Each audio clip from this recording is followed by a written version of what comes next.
2 दिवसीय कृषि मेला हिसार में जैसा आपको पता है कि शुरू है और आज है दूसरा दिन और दूर दूर से आ रहे हैं लोग। और उसी सिलसिले में अभी जो कुछ अधिकारी है चीयू के वो भी हमारे साथ है और कुछ अन्य लोग भी हमारे साथ है, बातचीत कर लेते हैं। सर नमस्कार। नमस्कार। परिचय दें अपना। Mukesh Garg, member Haryana state electricity regulatory commission Panchkula. क्या कहेंगे जो कृषि मेला 2 दिवसीय कृषि मेला बहुत अच्छा मेला है, किसानों को अच्छी जानकारी मिलती है।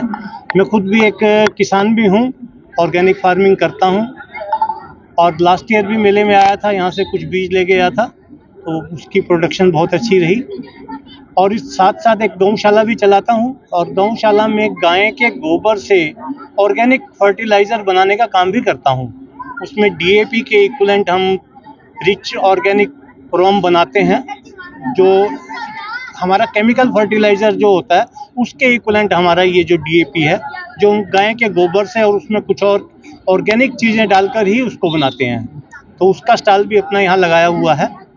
तो कह सकते हैं मेला जरूरी है, किसानों को जानकारी मिलती है।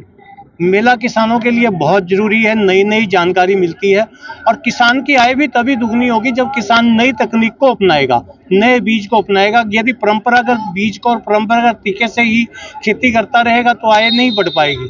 आय बढ़ाने के लिए उसको नई नई जानकारी, जो भी रिसर्च नहीं हो रही है, एग्रीकल्चर यूनिवर्सिटी बहुत अच्छा कार्य कर रही है और उस कार्य में नए नए रिसर्च करके बीज का जो डेवलप कर रही है। यदि इनका आप फार्म देखें, जिस फार्म पे रिसर्च करते हैं तो वहाँ से नए बीज तैयार करते हैं और नए बीजों का बहुत अच्छा फायदा किसानों को मिल रहा है। एक तरफ तो पेस्टिसाइड की तरफ बढ़ रहे हैं और दूसरी तरफ ऑर्गेनिक की तरफ, कैसे समझ से बैठे? नहीं, अभी क्या है कि धीरे धीरे ऑर्गेनिक पे तो अपने को आना ही होगा।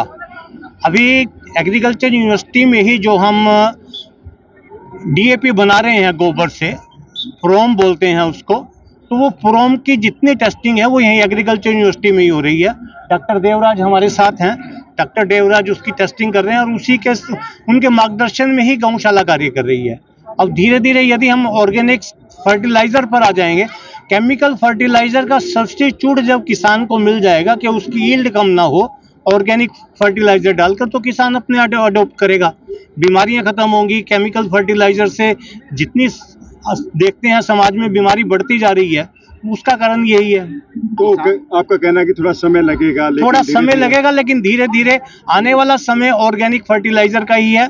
और ऑर्गेनिक फर्टिलाइज़र के साथ साथ गाय के पेशाब से हम जो पेस्टिसाइड केमिकल यूज करते थे वो भी हम गाय के पेशाब से तैयार करते हैं। गौशाला में अभी इस चीज़ की टेस्टिंग चल रही है। गौ सेवा आयोग हरियाणा का जो है इस विषय में बहुत अच्छा कार्य कर रहा है। धन्यवाद सर। नमस्कार। सबसे पहले अपना परिचय दें सर। पहले तो मैं आपका शुक्रिया अदा करना चाहूँगा कि आप किसानों के हितैषी बन के हमारे बीच में आए।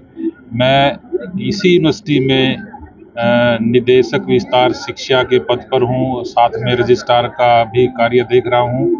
ये 2 दिवसीय किसान मेले में हमारे हिसार में आसपास राज्य से, राजस्थान से, पंजाब से, हरियाणा, पूरा हरियाणा और साथ में उत्तर प्रदेश, काफ़ी 5-6 राज्यों के किसान आए हुए हैं और उनकी बात यहाँ हमने किसानों के भी स्टाल लगाए हैं ताकि जो है ना किसान की भाषा में उनसे सीखे कि कैसे किसान हरियाणा के या आसपास के राज्यों के किसान कैसे तरक्की कर रहे हैं।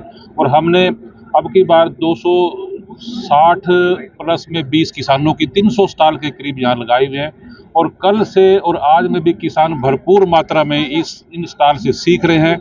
मेन उद्देश्य हमने ड्रोन का खेती में क्या उपयोग है, ये हमने इसकी थीम रखी है और आप जैसों के आशीर्वाद से हमारी कोशिश है कि हम जन जन किसान तक अपनी बात को पहुंचाएं और खेती बाड़ी में जो नए तौर तरीके हैं वो एक आम किसान करे और थोड़ा सा अपनी सेहत का भी ध्यान रखे, पानी के स्रोतों का भी ध्यान रखे, आपसी भाईचारा भी काम करे। ये सारी इस मेले में पहल है। इसमें हमने कल्चरल प्रोग्राम भी रखे हैं, हमारे नेचुरल फार्मिंग के उद्योग भी, प्रोडक्ट भी रखे हैं, साथ में केमिकल्स खेती से धीरे धीरे कैसे हम जो है ना हमारी नीम बेस्ड है या आख है, धतूरा है, उनको कैसे इस्तेमाल करेंगे जिससे हमारा शरीर जो है ना निरोगा रहे। और ये किसान मेला आप जैसों के आशीर्वाद से किसानों के हित के लिए, और सबसे अच्छी बात इस मेले में हमारे विद्यार्थी भी साथ दे रहे हैं, वो किसानों की सेवा के लिए उनको नींबू पानी पिला रहे हैं। हमारी जो कम्युनिटी साइंस कॉलेज है वहाँ की लड़कियां फोटो खींच कर किसान साथियों को साथ साथ दे रही हैं। तो ये जो आपसी भाईचारा है, और इसमें मैं कहता हूँ कई किसान थोड़ा गुस्से में भी आते हैं, किसी को घाटा हो गया, कहीं ओले पड़ गए, ये प्राकृतिक आपदा, यहाँ उसकी बात भी सुनते हैं कि ताऊ ऐसे नहीं ऐसे कर ले। कुछ किसान आपको लगेंगे जी ऐसा ऐसा करना चाहिए, हम उनकी बात सुनते हैं ताकि उनको भी हम मेन धारा में लेके आए। किसान, सारे किसान परमात्मा का रूप हमारे लिए। कोई छोटी मोटी गलती हमसे भी होती है तो हम किसान को अपना गुरु मान के उनसे भी सीखते हैं। ये एक ऐसा मेला है कि जिसमें खेती बाड़ी का, पशुपालन का, मछली पालन का, उद्योग वानिकी का, हमारा बागों का सारा एक मेल ऐसा है कि हम किसान के खेत में स्वर्ग नुमा जो है ना खेती करें और आपसी भाईचारा बना रहे। और ये सारा श्रेय आप जैसे मीडिया के बंधुओं को भी जाता है कि हमारी बात आगे से आगे प्रचार करते हैं। तो मैं आपका भी स्वागत करता हूं मेले में। और मेरे साथ में जो दूसरे किसान भाई खड़े हैं, इनका भी ज़्यादा से ज़्यादा इनकी बात पूछो। कई बार जो है ना, कई मेले से ऐसी बात निकल के आती है जो आम देहात में बच्चे बैठे हैं जो खेती बाड़ी से मुँह तोड़ रहे हैं, या कई गाँव में ऐसे प्राइवेट कंपनी बना के बीज तैयार कर रहे हैं। हमारे साथ में चौधरी साहब खड़े हैं, इन्होंने खेत में बीज तैयार करने का जो है ना, कपास का बीज तैयार कर रहे हैं। कुछ किसान साथी गुड़ बना रहे हैं, कोई शक्कर बना रहा है, कोई मेरी माता बहन अचार, चटनी, मुरब्बा, जैम, जेली, स्क्वैश बना रही है, कोई जो है ना शहतूत की लकड़ी से टोकरी बना रहे हैं, कोई जो कुम्हार मेरा साथी अच्छे बर्तन बना रहे हैं। तो ये सारे खेती बाड़ी से जुड़े हैं। तो ये आप लोग का सबका मैं शुक्रिया अदा करता हूँ। मेला 2 दिवसीय है, मन करता हम इसको लंबा चला के रखें। वही मैं कहने वाला था कि 2 दिवसीय है, 2 दिवसीय मेला है। इसमें कई बार किसानों के पास टाइम नहीं होता, हमारा मन तो करता अगर आप सब राय देंगे तो हम तो लंबा भी चला लेंगे आगे आने वाले समय में, क्योंकि कम से कम 3-4 दिन का तो होना चाहिए। जब तक डॉक्टर साहब प्रचार होता है मेला का, तब तक मेला बिछड़ जाता है। ऐसे मेरे मालिकों, आप सबके लिए मेला है। जो भी प्रजा का जैसे जैसे सुझाव आया किसान साथियों को, हम ऐसे ऐसे आपके सेवक हैं। और सेवा करने का तभी मजा आता है जब आगे यजमान जो है ना हमारे से खुश हो। हम जो है ना सब रल मिल के किसान एक दूसरे के, कोई मैं कल भी कह रहा था अपने स्वागत भाषण में, कोई धोती कुर्ते में आ रहा है, कोई परना में आ रहा है, कोई जो है ना साड़ी में आ रहा है, कोई दामन में आ रहा है, कोई दाढ़ी बना कर। हमारे लिए सारे आप एक परमात्मा का रूप है। और ये प्रचार प्रसार जो है ना हर जन जन तक जाए, ताकि हमारा जो मानव का चोड़ा है एक ऐसा लगे कि खेती बाड़ी हमारे लिए धर्म, बहुत बड़ा धर्म है। और खेती बाड़ी किसानों की सेवा करने की बहुत बड़ी सेवा मिली है। और आप जैसे आगे हम निहाल हो जाते हैं कि ये किसान तक जब बात जाती है, और कोई भी आपको कोई किसान कोई नाराज दिखे, आप मेरी हाथ जोड़ के विनती यही है, उसको भी समझाओ, अच्छे किसान से तालमेल कराओ उसका, कि एक अगर ताऊ कोई बात बुरी कहता है खेती बाड़ी के बारे में, उसको खेती बाड़ी वाला जो स्टॉल लगे हुआ है उससे रूबरू करा के, हो सकता है उसका बच्चे के कारण परेशान हो, कोई उसकी भैंस आगे की ना उसके कारण परेशान हो, या खेती बाड़ी में कोई ऐसी बात होगी उससे परेशानी हो, तो आप उस स्टॉल पे जाके आपसी भाईचारा करो कि कोई गुड़ से कमा रहा है, कोई अचार से कमा रहा है, कोई केंचुए की खाद से कमा रहा है। ये प्लेटफार्म ऐसा है कि हम एक दूसरे से रूबरू हो गए कि वो भाई जब इतने कमा रहा है, मैं क्यों घाटे में जा रहा है, मेरे को पूछा क्यों आ रहा है, वो भाई तो पैसे कमा रहा है। और इसमें सरकार के नुमाइंदे भी हमारे साथ है, आदरणीय कुलपति महोदय कल भी यहाँ सारा दिन थे, 3 वाइस चांसलर यहाँ थे। तो ये सारा एक ऐसा माहौल बनाने का है कि मेला जो है ना, मेला ऐसा लगे कि असलियत में जो किसान देखने में आ रहा है, मेले में दूर दूर से लोग आ रहे हैं, इनको कोई असुविधा ना हो, इसके लिए आपकी तरफ से क्या हमारी तरफ से सर यहाँ रुकने का है, खान पान का है, यूनिवर्सिटी में कोई हमारी तरफ से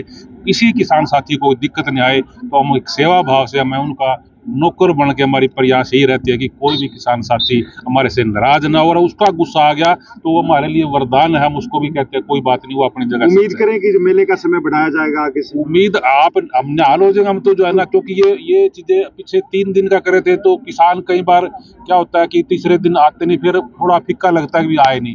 किसान साथी कहेंगे हम तो जो है ना दूसरे राज्यों की भी स्टॉल लगा देंगे, आसाम की, सिक्किम की, कहीं नागालैंड की, JNK की, वो किसान क्या करते हैं यहाँ अगर किसान साथी साथ। और मैं कहता हूँ जैसे अब हमारे साथ विद्यार्थी आए हैं, आगे आने वाले समय में किसान साथी एक जिले से 10-10 किसान हमारे साथ आ जाओ और सारा रल मिल के प्रयास करें। किसी का जो है ना यहाँ केसर बिके, JNK का केसर बिके, यहाँ आसाम की उधर की साड़ी बिके, कहीं का केड़ा, हम एक दूसरे राज्य के बारे में भी जाने।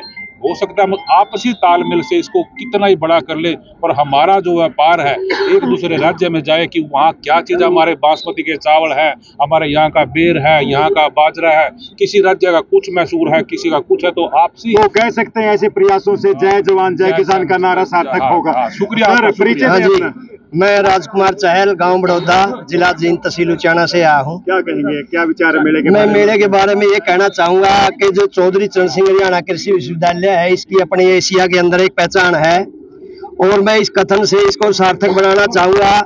मुंशी प्रेमचंद ने कहा था, जब किसान के बेटे को गाय के गोबर से बदबू आने लग जाएगी, समझो उस किसान के बेटे का नाश है। आज जो हमारा युवा है सरकारी नौकरी के पीछे भागता हुआ अपने पैतृक धंधे को छोड़कर डोंकी के जरिए विदेशों के अंदर जा रहा है, पैतृक जमीन को बेचते हुए। तो मैं ऐसे शिक्षित युवाओं से आह्वान करना चाहूंगा कि आप लोग अपने इस देश को अमेरिका से ऊपर ले जा सकते हैं, क्योंकि हम 145 करोड़ हैं, लेकिन हमारे अंदर कमी ये है कि हम अपने पसीने का, शरीर का पसीना अपने खेत में बहाने की अपेक्षा अमेरिका और इंग्लैंड में जाकर बहाना चाहते हैं, 4th क्लास एक कर्मचारी बनकर के। तो मैं ऐसे युवाओं से आह्वान करना चाहूंगा कि मादरे वतन, मदरलैंड के लिए अपना सर्वस्व न्यौछावर कीजिए, तभी हम भगत सिंह के सच्चे वारिस कहलाएंगे और तभी मेरे देश का भला हो सकता है। इसके साथ साथ मैं विश्वविद्यालय प्रशासन से एक विनती करूंगा कि जो रबी मेला लगा था, गेहूं की 1270 वैरायटी के लिए लाखों की संख्या में किसान मारामारी करते हुए गए, क्योंकि खिड़कियों की संख्या, स्टॉल की संख्या सीमित थी। अगर उनकी संख्या हर एक ब्लॉक वाइज निर्धारित कर दी जाए, महिलाओं और हैंडीकैप्ड के लिए अलग खिड़की की व्यवस्था कर दी जाए, हर एक अंतिम पायदान पर खड़े हुए किसान को उन्नत बीज का लाभ मिलेगा। इसलिए मैं इस यूनिवर्सिटी की परमात्मा से दिन दुगनी रात चुगनी की कामना करता हूं, और जो यहाँ के साइंटिस्ट हैं ये परमात्मा से आह्वान करूंगा कि मेरे देश का ऐसे ही नाम ऊंचा करता रहे। जय जवान जय किसान जय विज्ञान। बहुत बढ़िया बात।